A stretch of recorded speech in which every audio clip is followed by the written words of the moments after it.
નમસ્કાર દર્શક મિત્રો, જનરપન ન્યૂઝ પર આપનું સ્વાગત છે।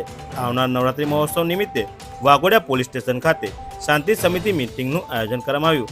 આવનારી 22 સપ્ટેમ્બરથી 2 ઓક્ટોબર દરમિયાન નવરાત્રી મહોત્સવના તહેવારને શાંતિમય માહોલમાં ઉજવાય તે અંતર્ગત વાઘોડિયા પોલીસ ઇન્સ્પેક્ટર પૃથ્વીરાજસિંહ જાડેજા સાહેબની અધ્યક્ષસ્થાને શાંતિ સમિતિ મીટિંગનું આયોજન કરવામાં આવ્યું। આ શાંતિ સમિતિ મીટિંગમાં વાઘોડિયાના હિન્દુ મુસ્લિમ સમાજના તમામ આગેવાનો, વડીલો તેમજ ડીજે સાઉન્ડના ઓનરો તેમજ નવરાત્રી મહોત્સવના આયોજકો, રાજકીય પક્ષોના સભ્યો હાજર રહ્યા હતા। ધાર્મિક તહેવાર નવરાત્રી મહોત્સવ દરમિયાન મહિલાઓની સુરક્ષા તેમજ કોઈ અનિચ્છનીય બનાવ ન બને તે માટે જરૂરી માર્ગદર્શન આપવામાં આવ્યું, જેમ કે નવરાત્રીના ગ્રાઉન્ડની આજુબાજુ અવાવરૂ જગ્યાએ લાઇટિંગ લગાવવા તેમજ ગ્રાઉન્ડની અંદર બહાર આજુબાજુ સીસીટીવી કેમેરા લગાવવા તેમજ કોઈ વ્યક્તિ નશીલા પદાર્થનું સેવન કરતા કે વેચાતા જણાય તો પોલીસને જાણ કરવી। કોઈ નાનો ઝઘડો જેવો બનાવ મોટું સ્વરૂપ ધારણ ન કરે તેનું ધ્યાન આયોજકોએ રાખવું।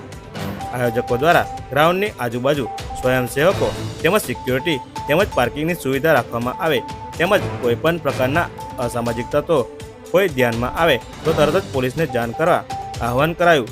તેમજ વાઘોડિયા પોલીસ દ્વારા નવરાત્રી મહોત્સવ નિમિત્તે કોઈ અનિચ્છનીય બનાવ ન બને તે માટે જરૂરી ચેકિંગ તેમજ અવાવરૂ જગ્યાએ પેટ્રોલિંગ પોલીસ દ્વારા કરવામાં આવશે। બ્યુરો રિપોર્ટ, જનરપન ન્યૂઝ, પંકજ વસાવા, વાઘોડિયા।